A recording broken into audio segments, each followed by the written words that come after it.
Okay, am I audible over the web? Yes.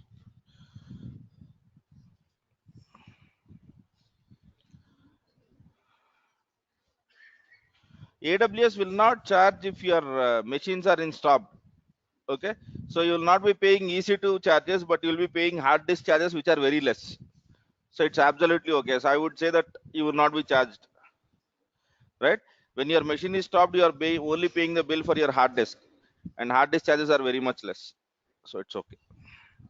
If we join node to the master after executing pod files, then pod files will be seen on the added nodes. Absolutely, that's how it works, right? Because on the master, generally, we will not have any executions. Any executions. We will do executions on the master only in the case whenever you are working with single node, right? And that's not the Kubernetes scenario at all. And the process of doing that is called as tainting. Whenever you come across something called as taint a node, master becomes node also, right? But that is not the default setup. Generally on production machines we will never do that. Okay, yesterday someone has asked me saying that I had done cube join, and after that I have lost my, I have not copy pasted, and how do I see that, right? Is there an see, there is a CLI called as cube admin, uh, cube admin and kubectl token, right? And in kubectl token there is something called as show join command. If you use that, you will get the same command again. Use that, right? Yeah. Okay, then let us go ahead. And yesterday we were writing, what is that we were trying to write?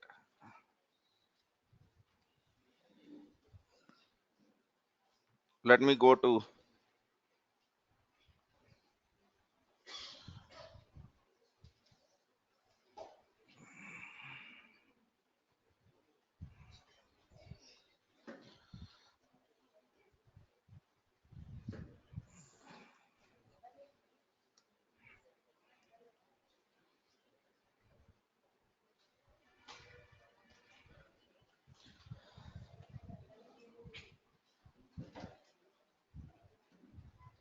okay, we were trying to write a service, right?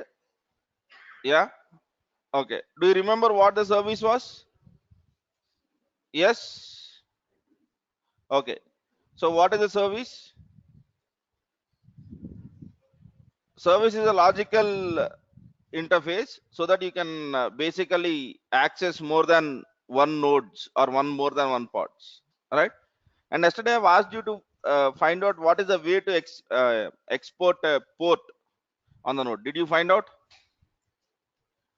How many of you have tried actually? So did you find something?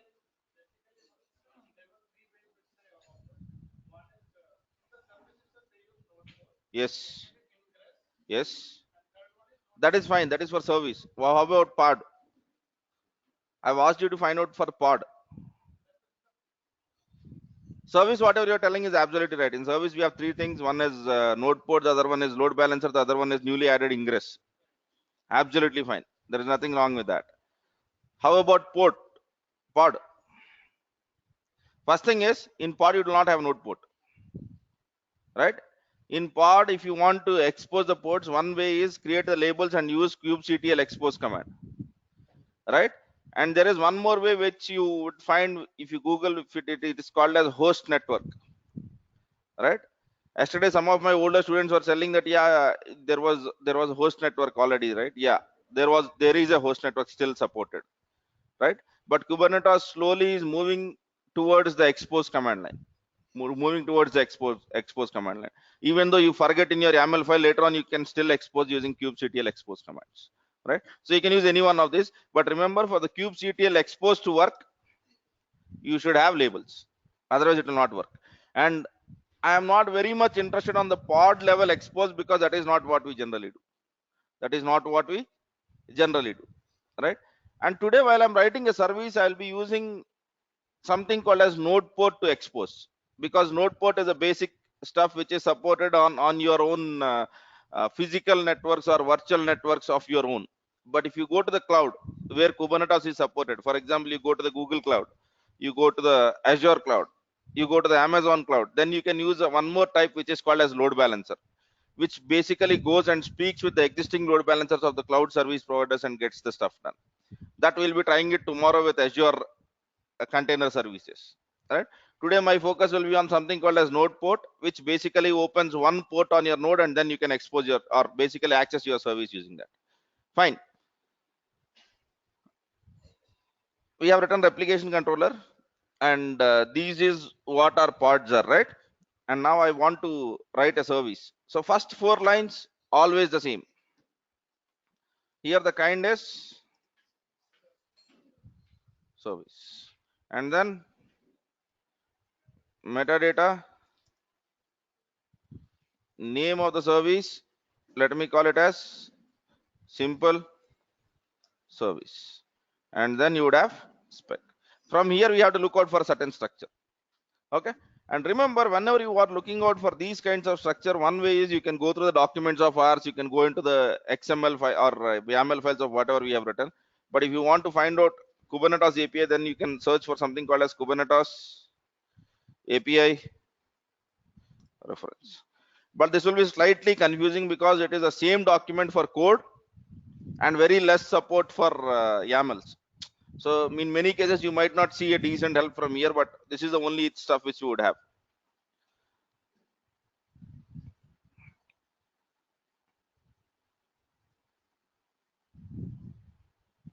And then there is already a kubectl cheat sheet over there. You can basically go to that.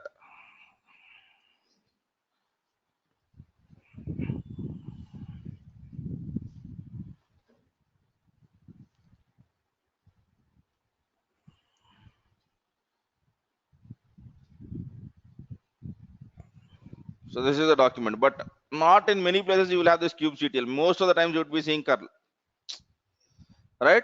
Because as I said, this is an API based reference, and it is YAML is just for kubectl. YAML is not for everyone, right? So if you want to write pods, he's telling you all of the stuff which is supported. And now if you go through this documentation, it is, you will find out what are the different things which you can put. But this is slightly on a confusing note. Okay, especially for the people who don't have a habit of going through API references, this might sound confusing. So for the people who are not from this dev or this kind of backgrounds, I would recommend them go with samples, go with examples, and for any situation, if you want, you Google it. That's much better than finding it out. If you are already a developer, I'm quite sure that you are already used to using the API references of different libraries. For example, you are using .NET or you are using Java, and you want to know what are the different methods that are supported in string. What will you do?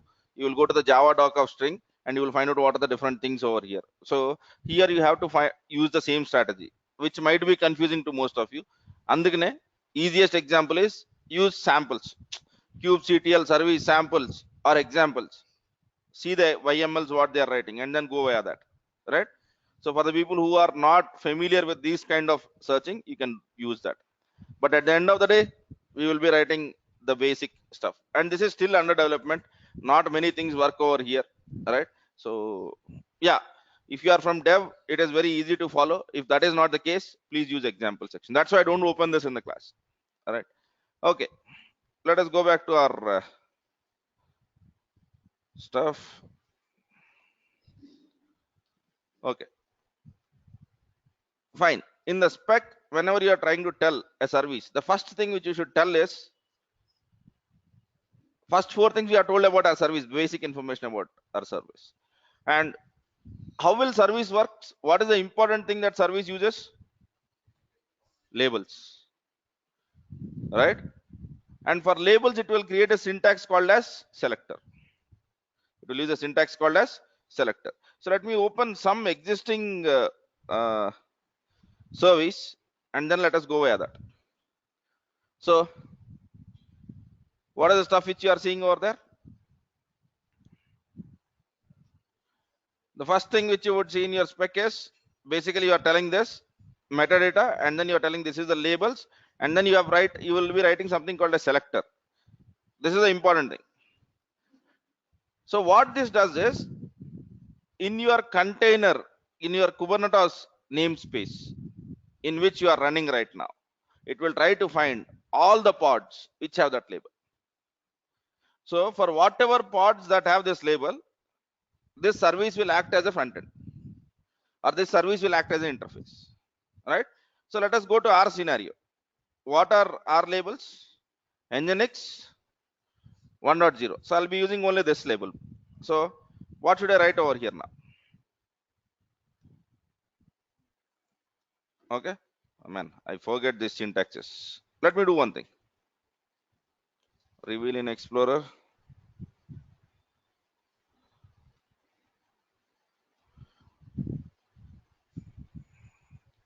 Okay.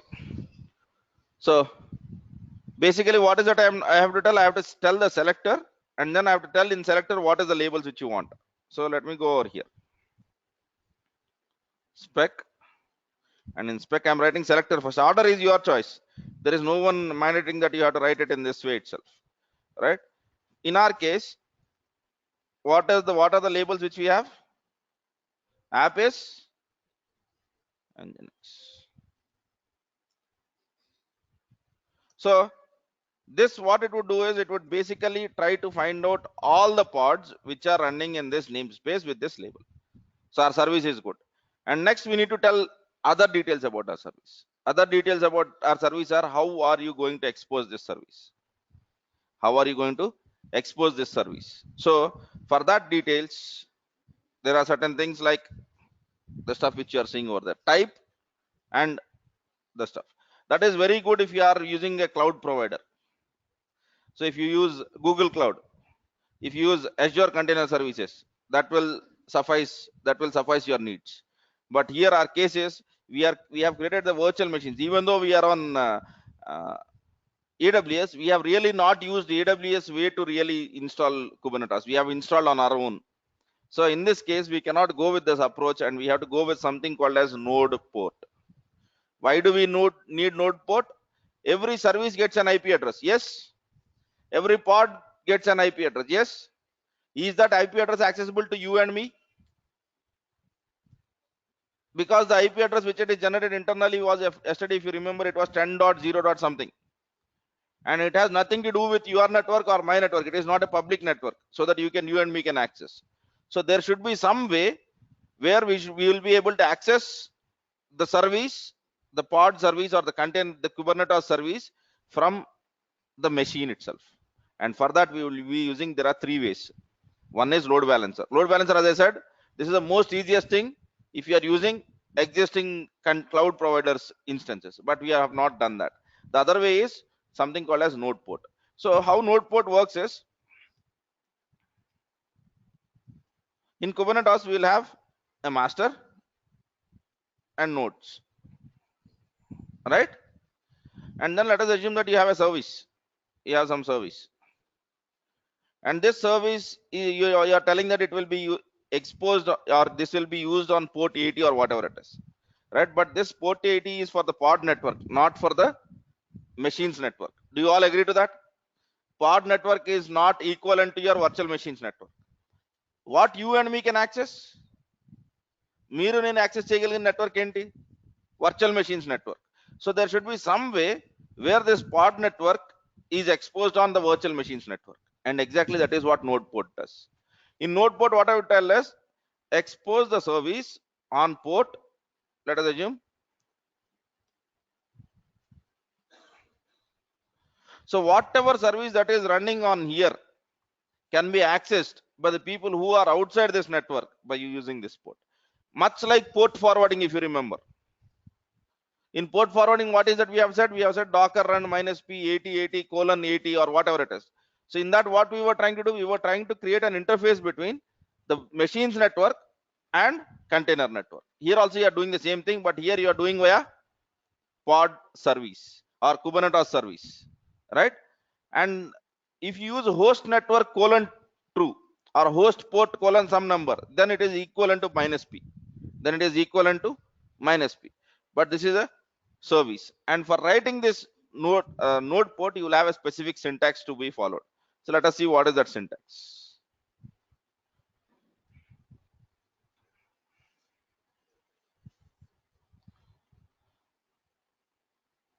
It is a very simple syntax. You have to tell type is node port and then ports, give some name to the port if you want. Other name is not an important property, and then you are trying to tell that port is 8080, but I am going to expose it on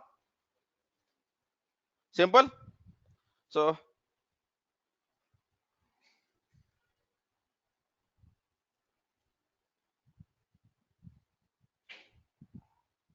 fine, type is node port, and nginx is basically executing on simple. Is it difficult to write? So to access this application within the network, they use still 80. Within the pod network, they use 80. But outside the pod network, 30,001. That's the whole idea, right? So this is node port for you. In addition to that, they have newly added ingress rules, right, which are good, but not very much in use as of now. So let us wait for some more time where people start using it and then add it to our syllabus. But as of now, I'm not discussing much on ingress. Ingress is also much like this, where you try to basically provide some rules for getting into the network. Right? If you know the cloud security group or route tables, if you have configured, that is not a very great thing to be done. But as of now, let us focus on two important things, which are node port and load balancer. But for the load balancer to be work, cloud provider should have a service. Cloud provider should have a service. Then the only thing which you would write is type load balancer port 80, and rest of the things will be handled by your cloud provider itself. But as of now, that is not the case. We have to use something which looks like this. Is it difficult? Right?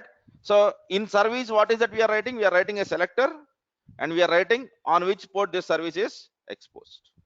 Simple? Right. Now, let us, shall we try to basically use it on our AWS stuff? Right. Okay. So let me go to.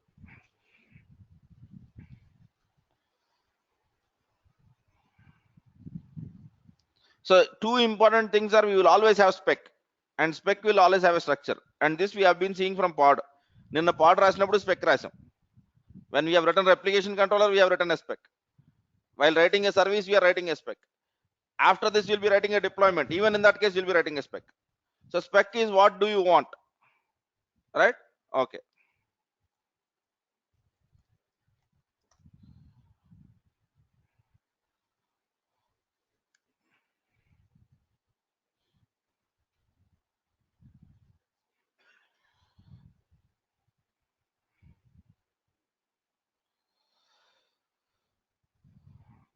Node 2 is not required at this moment. Instance state start.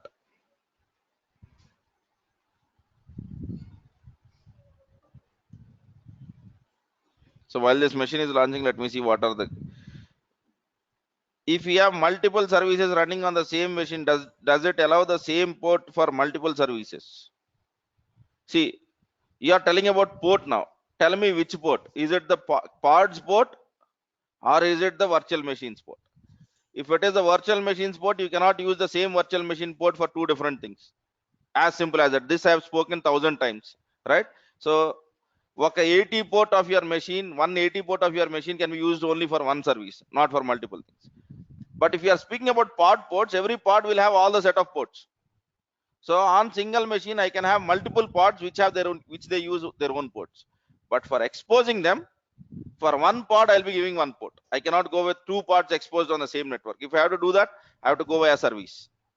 Right? Okay. VM port, how can you do that? It is not possible. అంటే కొన్ని కుదరవండి. ఒక port రెండు అప్లికేషన్లు చెప్తాం అన్నది జరగదు. మీరు దేని నుండి చేసినా చేతబడి ఒక్కటే దారి.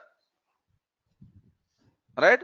One port cannot be used by two applications parallelly at the same time. The existence of reverse proxy is for that itself. The whole existence of a pattern called as reverse proxy is because we want to go via same way for different applications using different ports, right? So it is not possible. Whether you speak this, if you ask me the same question in throughout DevOps, my answer will always be no, because it is not possible at all, right? But virtual machines, every virtual machine, if it has its own network stack, yeah, it is possible, right? Because you are not speaking about same IP address and same port. Same IP address and same port. Answer is no, it is not possible.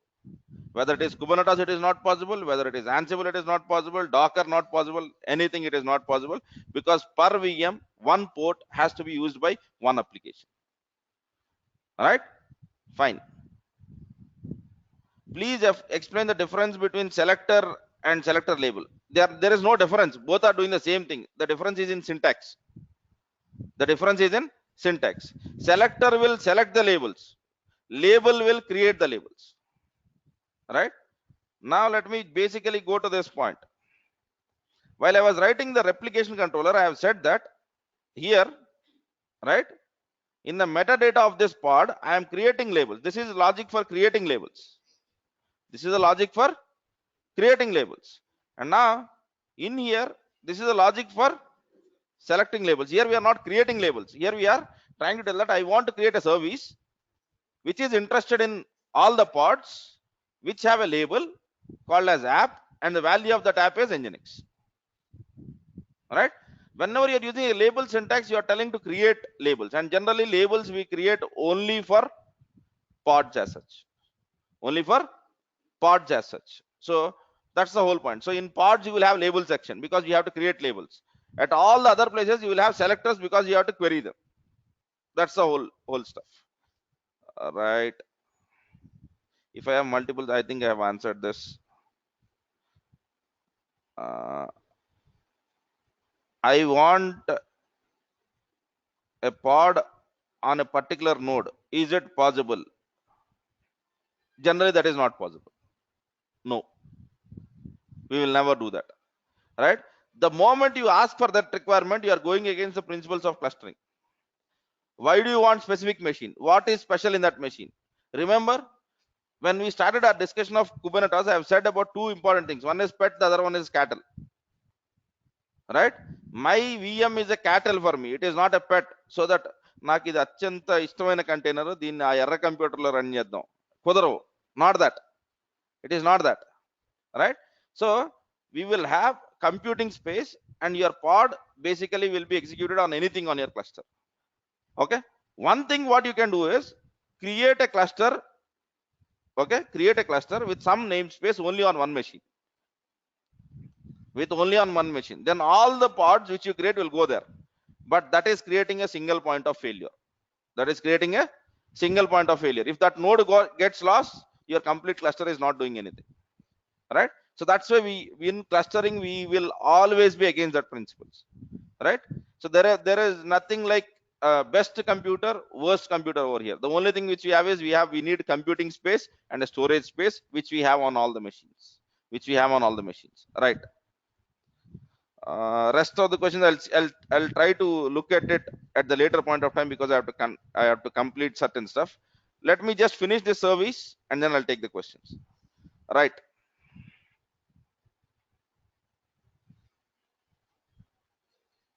Where is it? Master.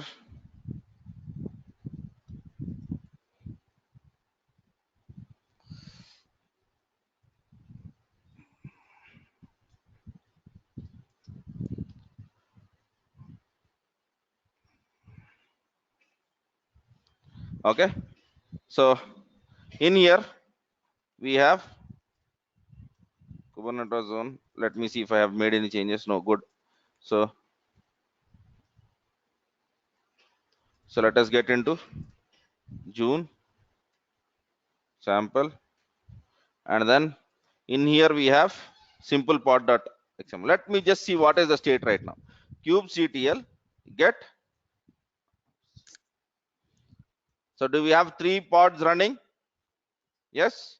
So if you want more information, you can also do this. kubectl describe rc. This will be more elaborate information. Generally, if you want specifics about each and everything that is happening, you can do that. But that is not my intention. So kubectl get pods. Oh, fine. We have 3 pods, right? Okay, fine. Now let us try to create a labeling around it, or a service around it. So for that, I have written a service already.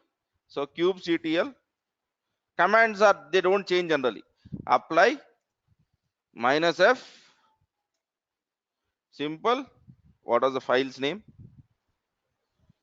Simple pod hyphen, oh, I have not done git pull, is it?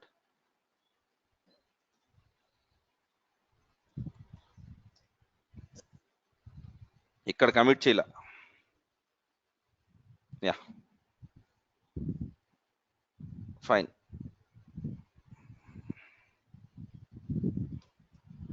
Added service.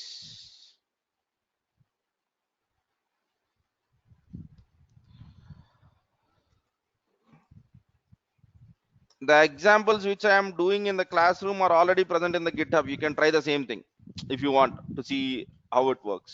Okay, and I want you to do something different also. Don't do exactly the same thing, but this will give you a reference of what I have done in the class. Right? Good. Now kubectl apply -f simple pod hyphen svc.ym. Unable to recognize, there is no match for kind service in the API. So we might have gone wrong at basically writing what is the kind, or we might have gone wrong with version. So let us go with the existing file. Service is v1, right, which is good. Now let us look at our file.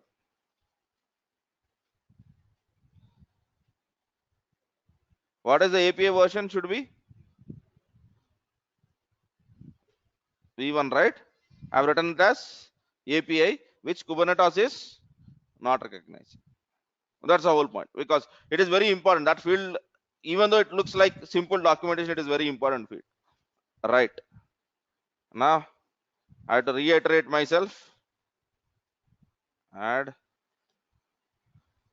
corrected version. Version correct అయినా మనం రాసింది ఇప్పుడు. Yes. And then let me push the changes.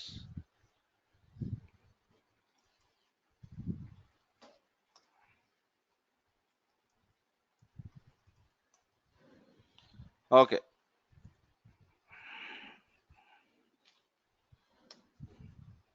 Okay. Now let me apply the same command again. What it says? Service is created. Now we will apply the same command. kubectl get svc. So are you getting some service? Right? One is Kubernetes service. Forget about that. That's something else. Now, what is the other one? Simple service. And where is it exposed on? 3001. All right. Now, let me go to my node. And what is my node's public IP address?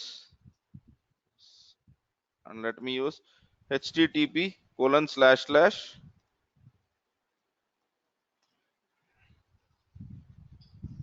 am I seeing Nginx? Looking good, right? Tomorrow the only thing that might differ is your port number might differ and your application might differ. It will not be as simple as Nginx. It might be a complicated application which you have written on your own. Looking good now, right? And then I have only one topic left, which is deployment. But the deployment I want to do on a container which I build. Deployment నేను build చేసిన container మీద చేద్దాం అనుకుంటున్నా. Right? Yesterday I have told you a use case, right? We will be writing a Docker file, and then we'll be taking the Docker file and then deploying it. We will be building all of this. Okay, service. We will test till service, and then we will be creating a deployment. Right? Fine. Now let me look at questions, because yesterday also I have not answered the questions because of time delay. Right.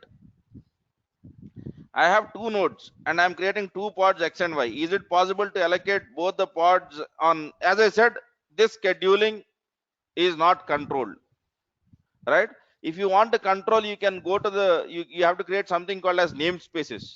A namespace is a virtual cluster, a cluster within a cluster, a virtual cluster. If you want, you can do that, but that is against the principles of clustering. Okay. Just tell me a real-time use case around it. Why do you want all of them around it? Especially in clustering world, you will never have a use case which says that this service should run on this machine. Yeah, you might have it on a general implementation, but in a clustering implementation you will never have it. You go to the big data, right? In big data also we create clusters, but we are not worried which service runs where. As long as I'm getting results, I'm good with that. Right? That's the whole point of clusters. As a cluster వాడేదే అందుకు. Otherwise it would be client server model where your server is fixed. Okay, clients are fixed, but here we are going with the clustering model because it can any physical compute system should be able to deliver or should be able to address your needs. మనం దీనికి వెళ్ళేదే to resolve that problems, right? So we will not be going back to that problematic areas again, right? Fine.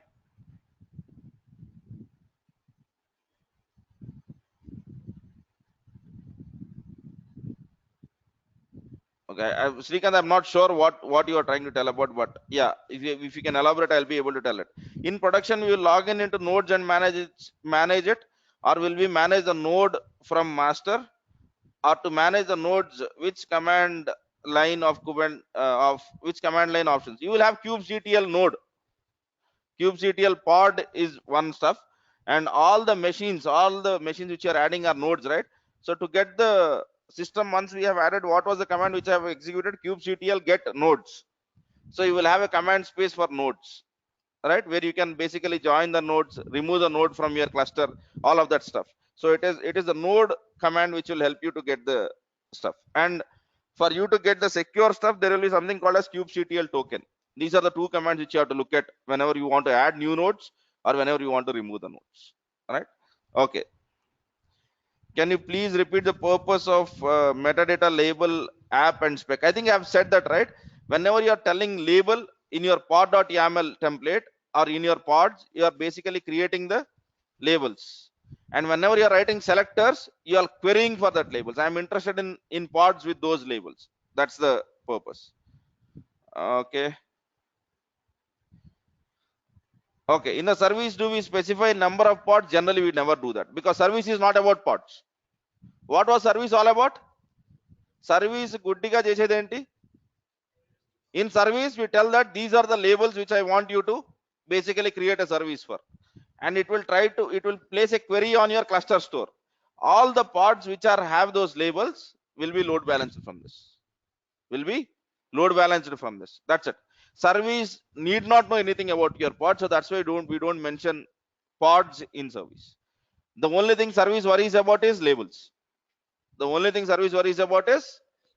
Not pods, right? Replication controller worries about pods, so that's why we have given replicas there. Okay, going forward we would be writing a deployment. Even your deployment worries about pods, so that's why we will write something about pods over there. In service we generally don't write anything about pods apart from labels, right? Can we take kind equals to pod to run nginx, or we have to do kind equal to service mandatory? Manikanta, is your first day in this class? Even if you have followed yesterday, I've used three kinds yesterday. First one was kind is pod. The second one was kind was replication controller. The third one was kind is service. The fourth one which I'm going to write is deployment, so kind will be deployment. So kind will tell what is that you are going to do. So kind has no mandatory values.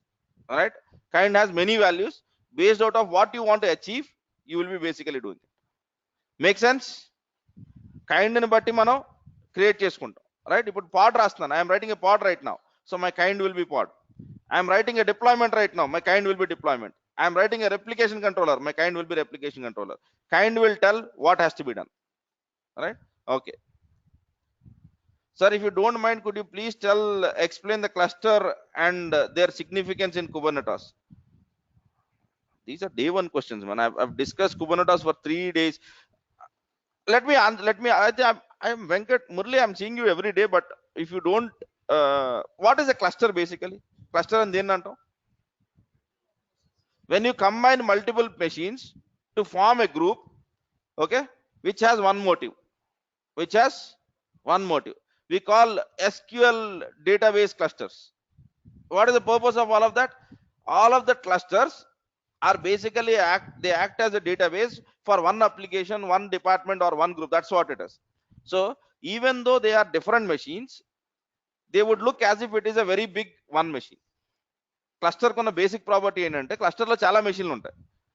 But when you combine, when you basically give the cluster references, you will not treat it as in my cluster I have 100 machines. No, you will not speak that literature.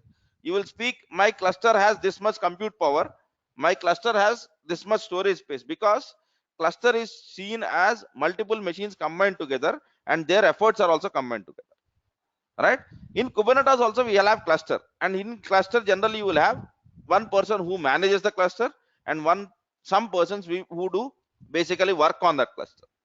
Any cluster architecture will have something called as manager or worker, right?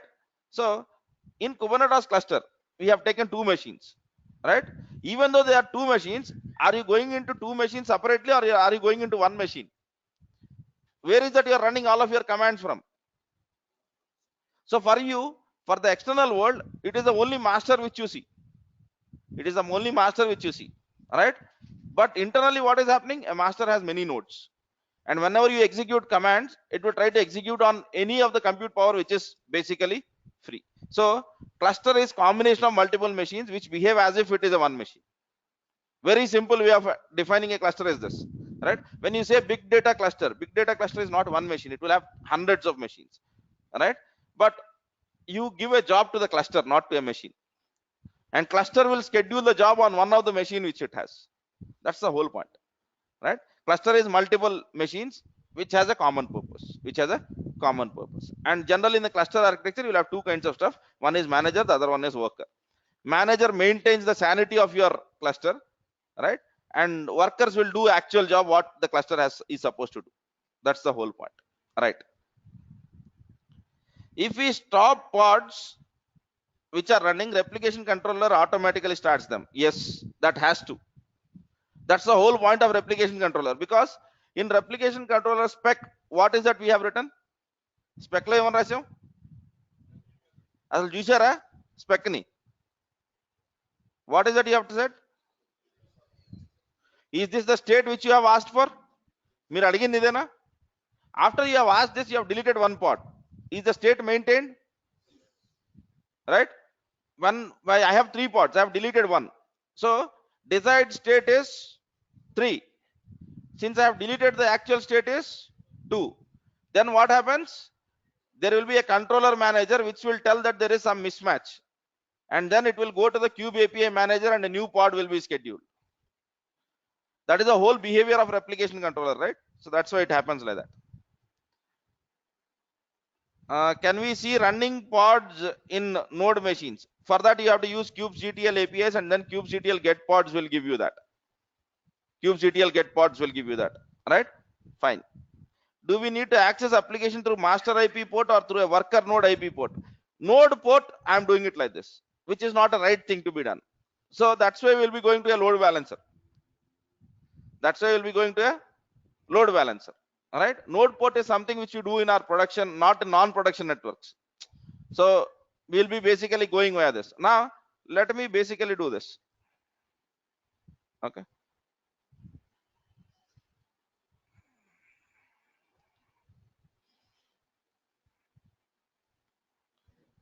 Okay.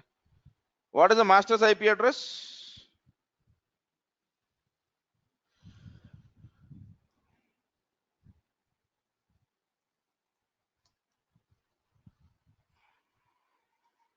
Is it working? Any node, any server on that network exposes this on port 30,001. It's not only master, it's not only node. Whenever you use node port, it is exposed on your cluster. So whether you give master IP address or whether you give node IP address, it will behave the same. It will behave the same. That's the basic purpose of node port. But node port is not very much a decent idea to be thinking of in production scale networks. Okay, that's the whole point why we go to the load balancer. That's the whole point why we discuss about the Azure container services. All right, but whenever I am saying node port, it is not only on the node where pod is running. It is on every node of your cluster. In our cluster, how many nodes do I have? ఎన్ని ఉన్నాయి? మొత్తం 3 ఉన్నాయి. ఒకటి master, 2 slaves, 2 workers, right?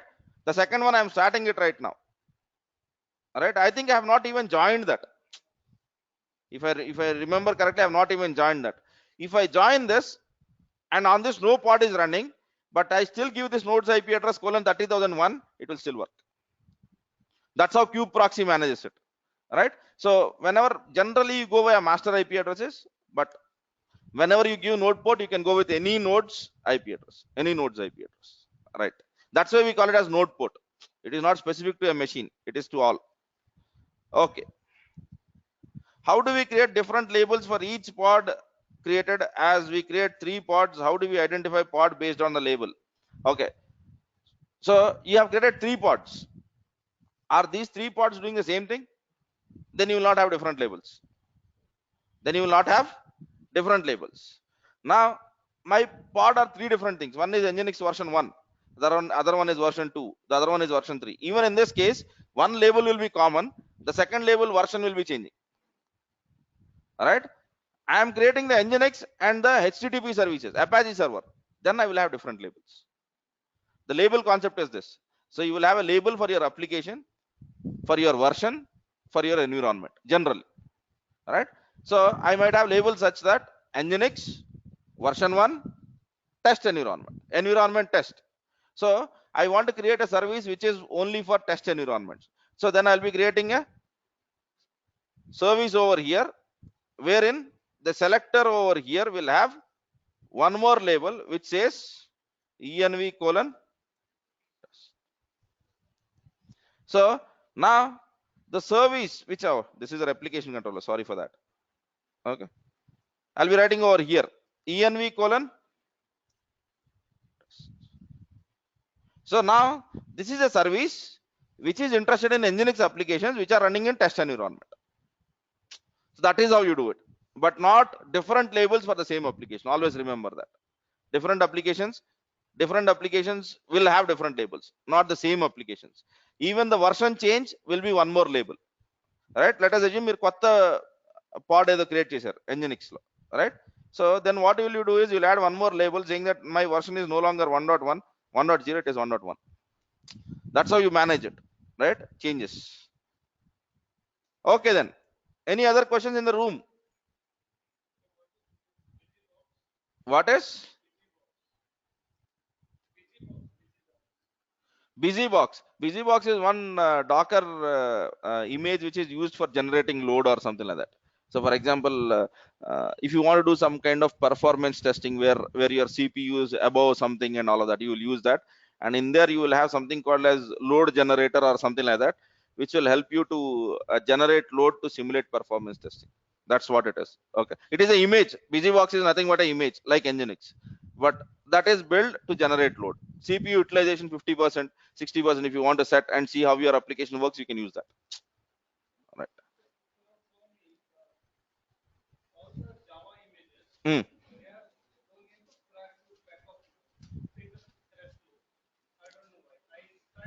All the Java applications are going into, yeah, yes, yeah, yeah.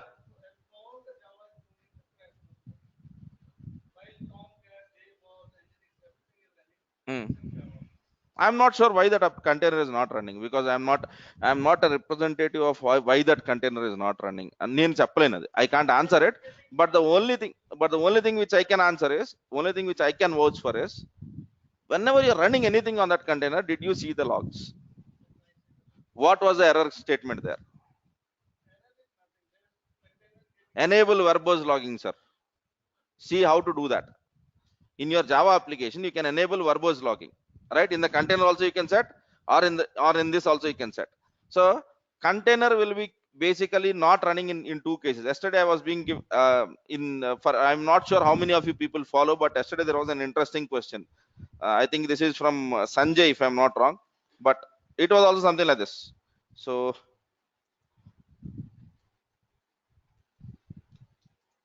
github.com/ut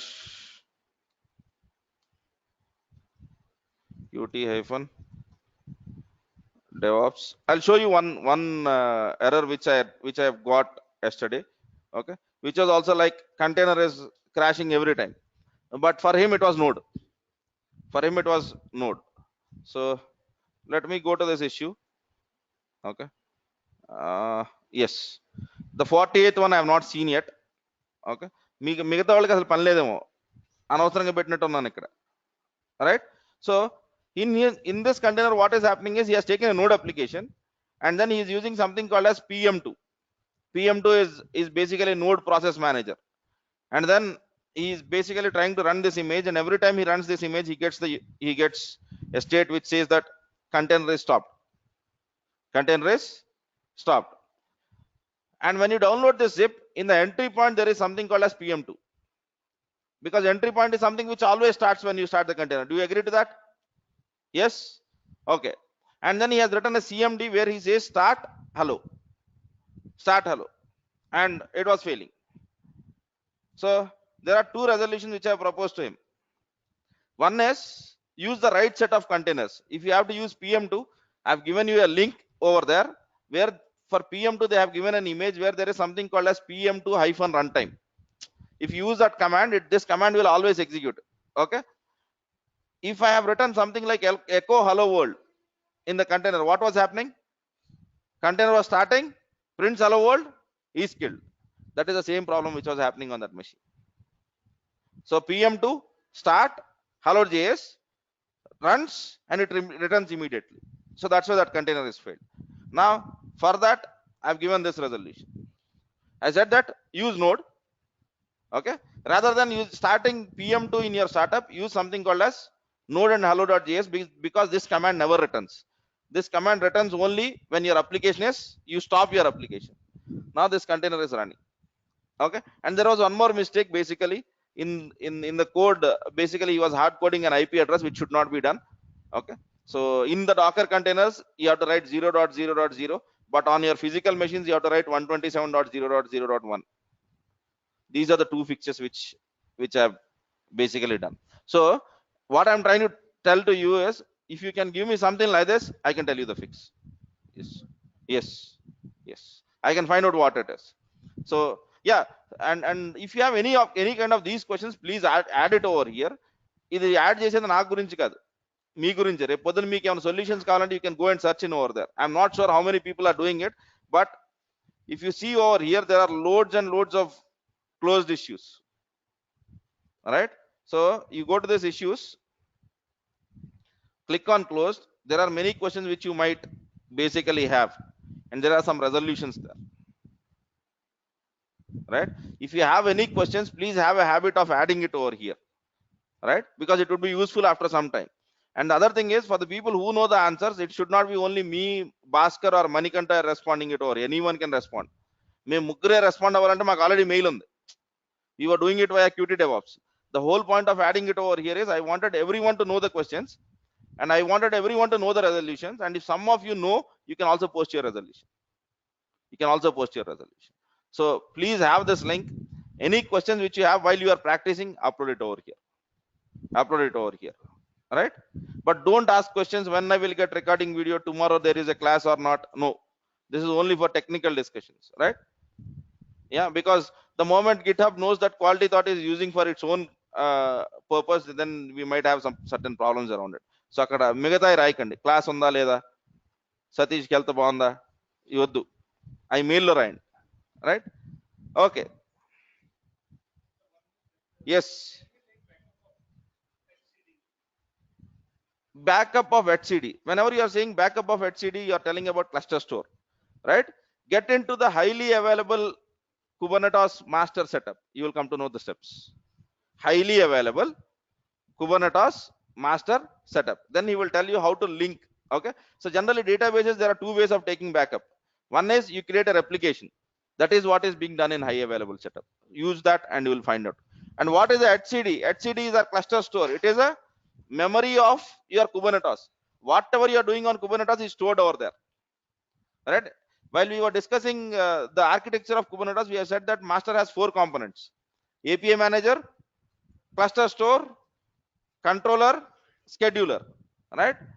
The cluster store is basically etcd, and it is a distributed key value store. application where all of the state of your Kubernetes is maintained. Fine. Okay. In master status is not ready. Oh, good. Have you installed kube proxy kube network package? I'm quite sure I have not done it. No, it has not done. That is the only case when you get not ready. Whenever your networking component of your kube proxy is not set up, that is the only case when you get not ready. Okay, please follow through the documentation completely. కొన్ని వదిలేకండి, డిస్కౌంట్లు ఉండవు ఇందులో, అన్ని follow అవ్వాలి, right? Because this status is generally observed in your Kubernetes master when your prerequisites are not met. And if you have followed the installation in the way which I have done, we have satisfied all the prerequisites. The only thing which you have to do is initialize. I have used VNet. I've used VNet. If you have seen kubectl apply and then I have copied something which I have bought that, right? Till your DNS service is up, Kubernetes will not be ready, right? Please follow that steps. If it is not working, shut it down, create a new machine, do all your steps. And please do, even if you miss sometimes one step, it might cost you. Okay, so you have to follow it in that way. If you don't want to do all of that mess, go and create a cluster, which I'll be doing it in tomorrow's class, because I don't want to do all of those installations. All right, so for me, I don't want to waste time in installations. All right, how will we tell particular master is machine and it is given by documentation whatever we have? No one tells me what is master. I decide who is master. All right, in Kubernetes, a machine becomes master wherever you execute kube admin in it. So you decide what is your master and then execute kube admin in it there, and then you will get the steps. That's what we have done. All right, so in my case, master I have decided by tags, and tags are created by me, if you remember. Then EC2 machine create చేసేటప్పుడు Kubernetes master అని ఒకదానికి node 1 node 2 అని ఇచ్చుకున్నాను. I have given 3 different names to it. That is my decision, right? So master is your decision.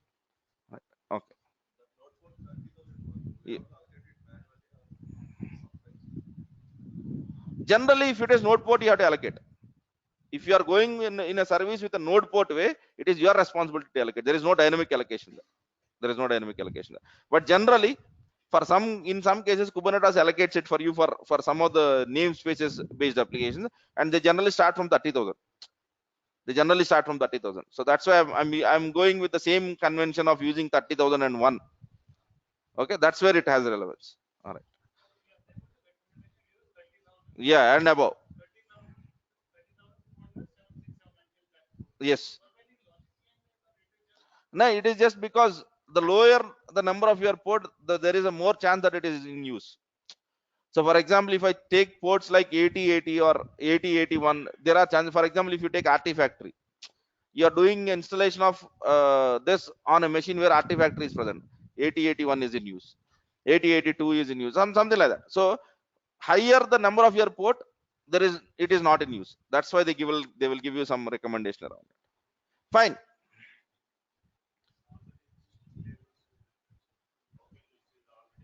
kubectl describe pods. kubectl describe pods will basically, whenever you want to know basic information, get pods. Complete information, describe. Let it be pod, let it be service, anything you can use where describe. Okay. Pardon me? Okay. I said right in the classroom, what is the first thing which I said? kubectl token and show join command. Google for it, you will get it. All right. Yeah. Okay. So let me go with this. OpenMRS. Okay. I want to create a container for an OpenMRS, and then I want to deploy it on my Kubernetes cluster. That is the work which I want to do. All right. So let me go into the download.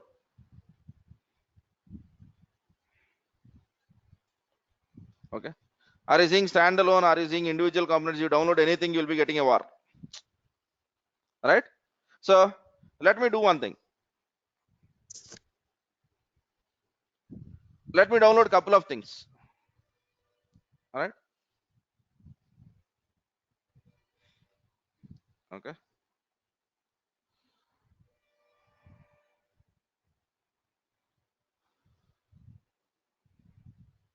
D drive, not D drive, E drive, A square zone,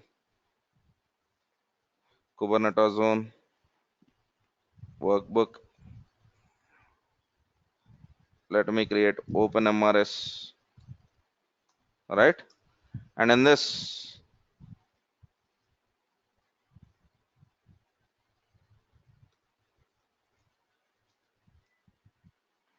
that is a version, right?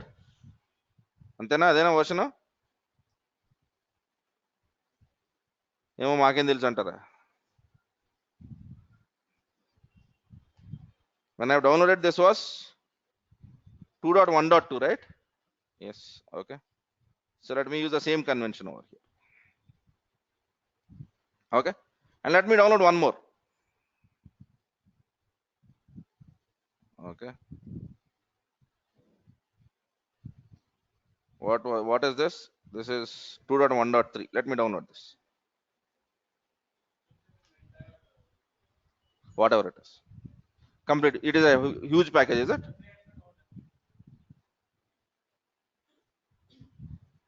Okay. Whatever it is. I'm not worried about what it is, but I just want two vars so that I have two Docker file versions. All right. I'll copy this and I'll paste it over here. And then 2.1.3. This I will be using it for my next version. So my application basically has two versions. That's what I want to prove. Nothing more than that. Right. So I want to create a Docker file. Yeah, that's where all of our journey starts from. Right. So let me use Visual Studio Code for this. All right. Okay. So in the Docker file,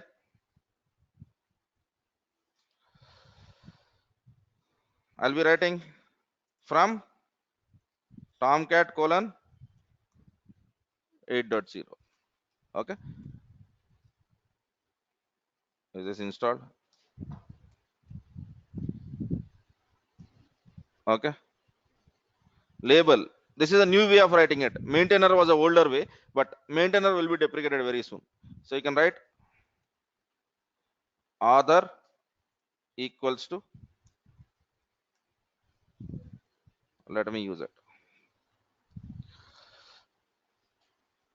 Once you have this, it is very easy for you to write label. Key is author and then value is whatever you want to. All right. And you can write more labels also. For example, you can write organizational name, you can write your version of the label, and you can write many things. But in the earlier case, we had to write just maintainer, only one thing. But here you can write many things now. This is all metadata, and you can write whatever you want. Fine. Now, before run, I have to do add, right? And in the add, I'll be copying open mrs.var to user.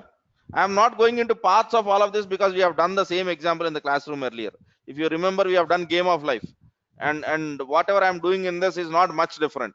So that's why I'm trying to write the same thing. User local Tomcat web apps slash open mrs.var. All right, and then .var. Okay, yeah, and then okay, command. Okay, if I'm not wrong, it is Catalina .sh. Run start. Run na. Apple tappote odde on nashte. All right.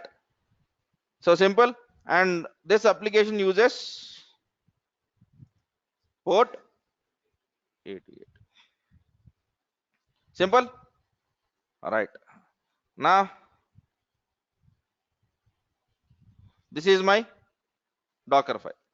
And now once I write this, I'll be using Docker build -t and then openmrs.var or openmrs colon whatever tag which I want, and then I'll build stuff.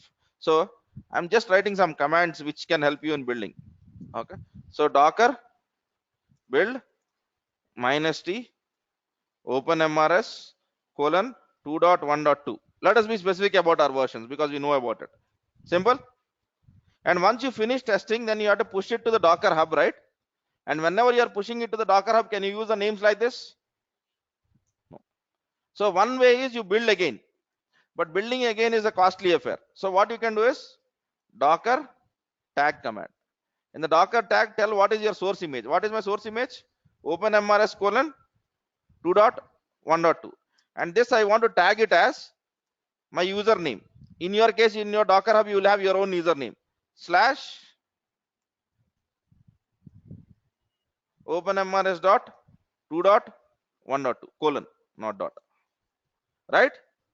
So this what it would do is it will use the same image and it will give a new name to it. This is a much easier operation because whenever you do Docker build again, it will just create everything again. It will try to do apt-get update. It will try to do all of the other stuffs, right? So now after this, Docker login, and after this, Docker push whatever name which you have given. In my case, I would be writing Sheikh Khaja Ibrahim slash openmrs, and in your case, you would be writing whatever that makes sense to you, right? Okay, good. We have done decent work here. Okay, so this is how you would be building your Docker file. Any doubts on this? All right. So for you, if you let us assume your application was Node.js, I have just now shown you one simple screenshot of the issues. So where there was hello.js, which is exposed on port 8080, you will be writing a different Docker file. For Python application, different Docker file. All right. Now, shall we use this in our Kubernetes world? Yes. So I'll be creating a new folder over here, which I'll be calling it as K8s. All right. And in here, let me write two files as of now. Okay. The first file which I want to write over here is a deployment. Deployment. What is a deployment? In deployment, you will tell what is the pods which you want, and you will tell what is the number of pods which you want. That is the same thing which you have done in our application controller. Then what is the difference? But whenever you create a deployment, you will have something called as a strategy. You will have something called as a strategy of deploying the stuff. Whenever you have a strategy of deploying the stuff, you can tell that, okay, I create this deployment, and whenever I am giving a new version, whenever I'm giving a new deployment version, what I can do is I can basically tell the strategy saying that create the newer version first, and once that is up, then remove the older version. Let us see how does that look like. Where is it? Not sure whether I've opened this. Yeah, not opened. Fine. Let me take you to deployments.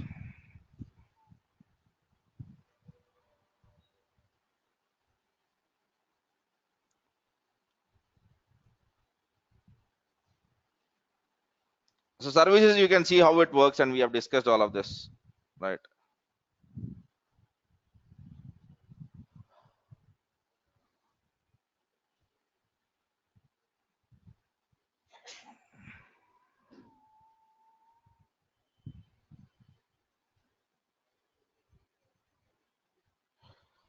Okay. So we have written the pod first, and after the pod, we have written replication controller. Yes.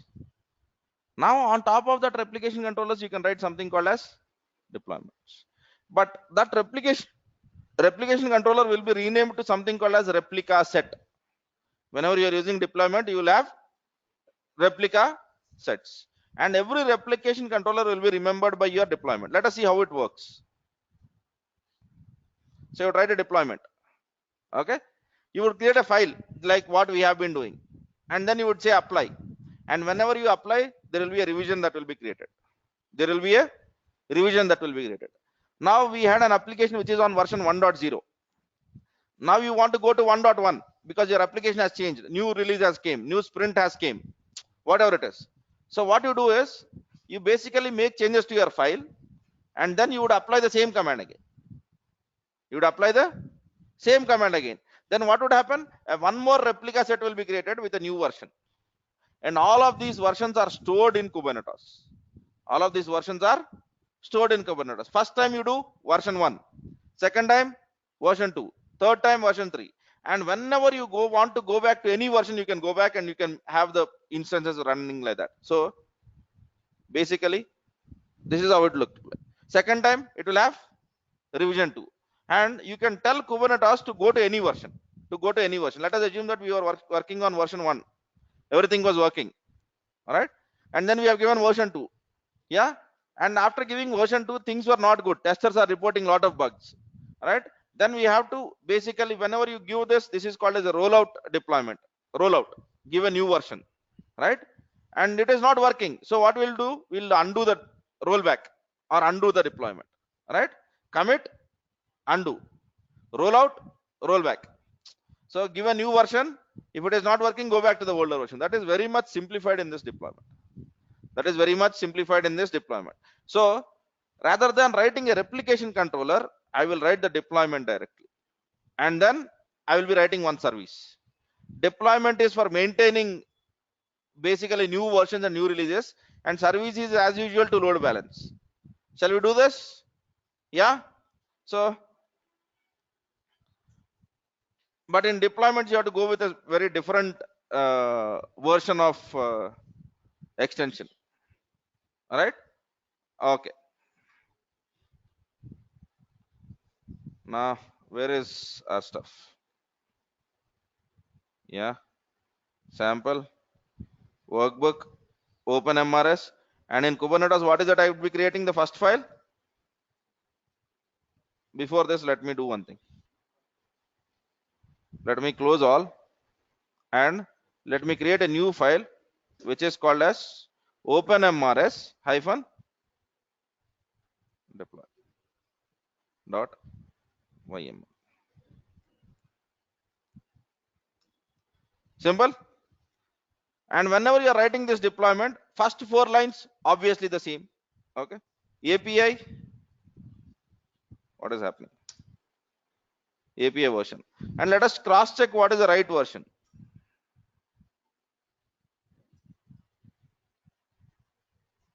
Okay, fine. Kind is deployment, and then you would have metadata. Okay, there is no need for you to remember this. ఇది ఏదో చూడకుండా రాయాలన్నది ఏం కాదు, but write many files so that in the interview you can write some YAML file. That's it. Okay, and whenever you are writing in a real time scenario, you will always take some reference. You will not కళ్ళు మూసుకొని రాసే ఎక్కలు కాదు, right?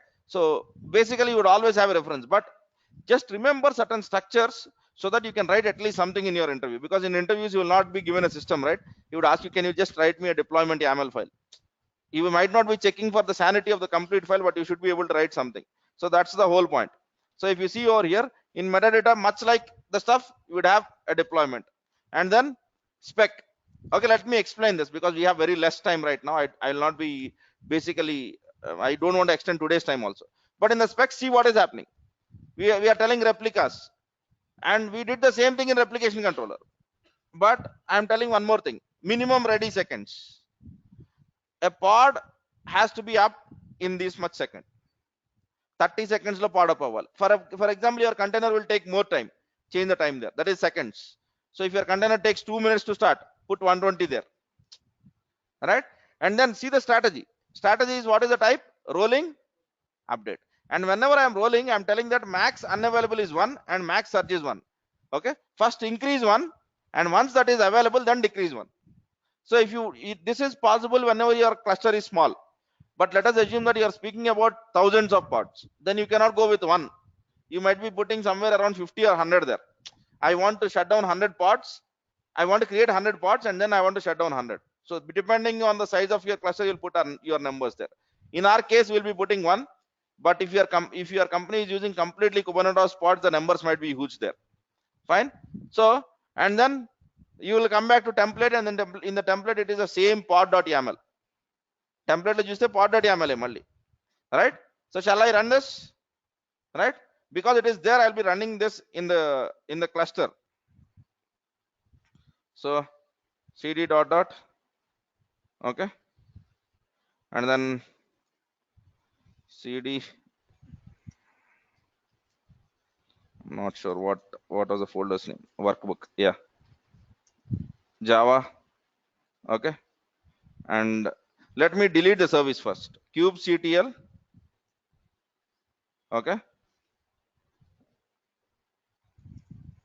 okay, let me do it. Kubectl delete -f dot dot slash dot dot slash sample, and what are the service which you have written?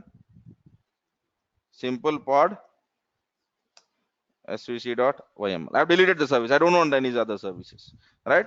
Similarly, if I want to delete basically the replication controller, simple pod replication. Fine. I have nothing running on my cluster because I want to run something else. First thing which I'd be running is kubectl. Okay. First command never is always the same. Apply -f and then open mrs deploy.yaml. Not a very difficult thing. All right. Okay. So let me see kubectl get deploy. It says you have 3 stuffs and 3 of them are running. Now let me do this. Kubectl apply -f and then open mrs colon svc. This is to expose the endpoint. This is also with the, what is it? Kubectl, man.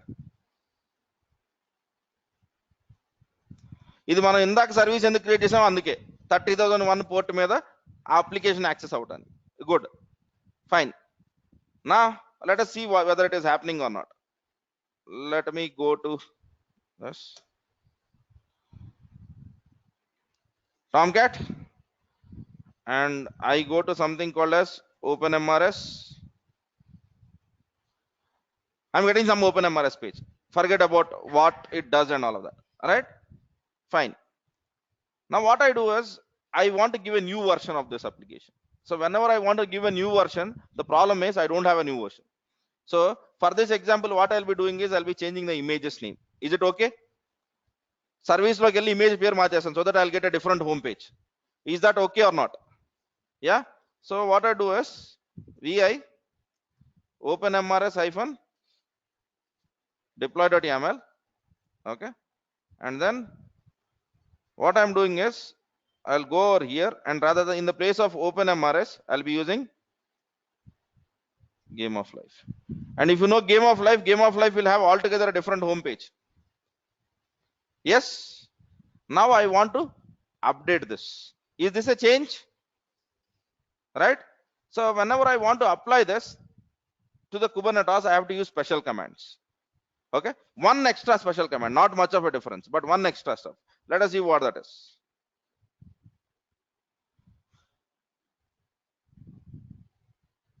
You have to add that hyphen record.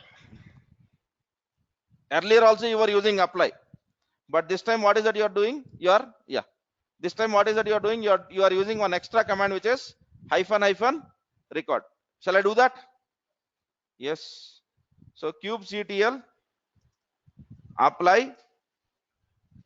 -f openmrs colon deploy and then hyphen. It says it is configured. Now let me say kubectl get deploy. Okay. So the desired state is 3. How many I have? Why? Because your strategy was increase one, remove the older one. Increase one, remove the older one. Now after some time you will have the number which will match to your needs. You will have the number which will match to your needs. It will take some time. And one interesting thing is whenever you create a deployment, you will create something called as replica set. and let us see what is that we have to have in replica set. kubectl, man.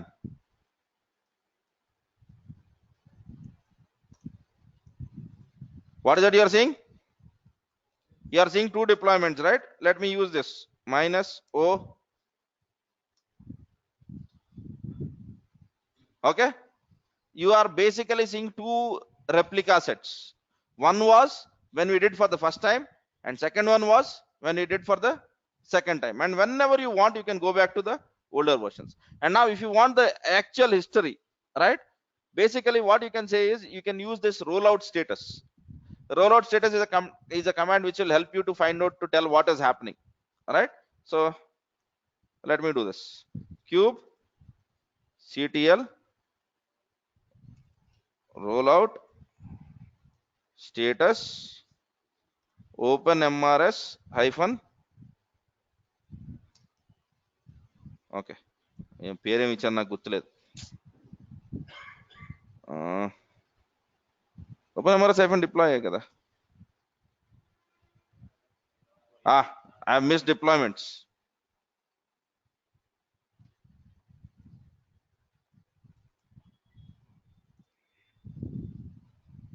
Are you getting the status? Waiting for the rollout to be finished. Two are ready. Okay, and then it would take some time. It would take its own time to bring up the machines. You need not do anything. And if you see, the best part is, okay, let me not go to this. Let me go to this. Still working. Your application is not taking any downtime. All right. Now, in my case, since I've used different applications, then it might sound different, but let me see what happens. I try OpenMRS, right? Still, since all of them are not basically removed, but once all of them are removed, this link will not work. You have to use something called a / game of life. But whatever it is, while the deployment is happening, is your application still working? Your customers are happy, and in the background, you are basically getting the deployment. All right. Now let us assume this is not good. This deployment has not went out good, and you want to go back to the older version. You can easily do by a very simple command, okay, which we'll be doing it anyway in the next class. But that simple command is as simple as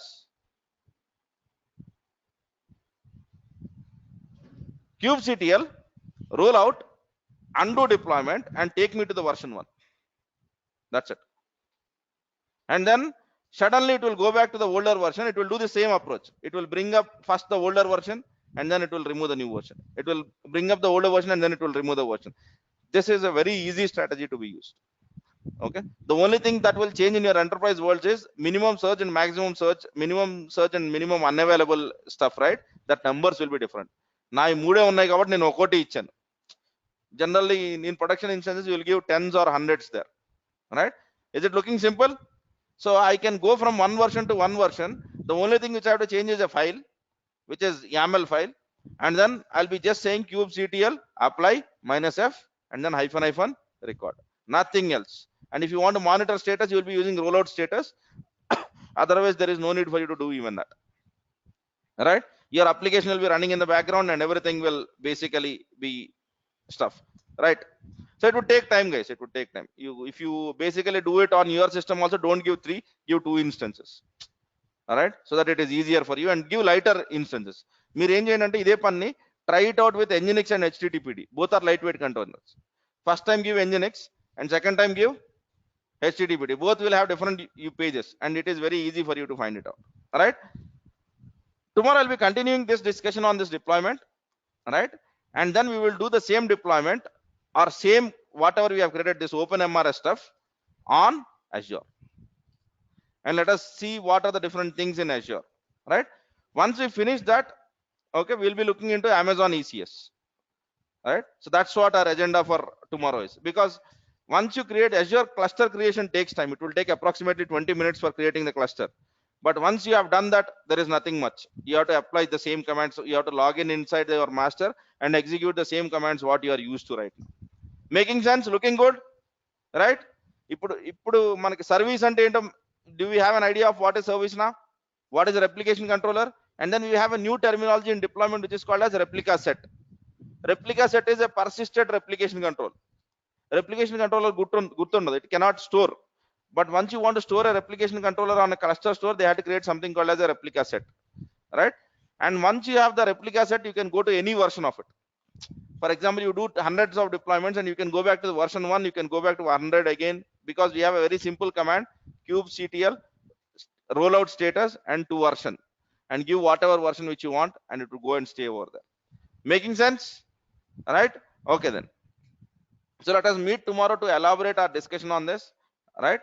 And tomorrow my focus would be on cloud world, clusters on the cloud world, right? And basically the workbook item I have already finished it. నేనైతే రాశాను. In the Java you have all the three. I've created a workbook folder called as basically OpenMRS, okay, where I have already pushed an item called as OpenMRS in my Docker Hub. But I don't want you guys to use my Docker Hub image. I want you guys to use your own stuff. మీరు వాడుకున్నా నాకు తెలియదు, కావాలంటే ఆపేయచ్చు కానీ, but I don't want to do that.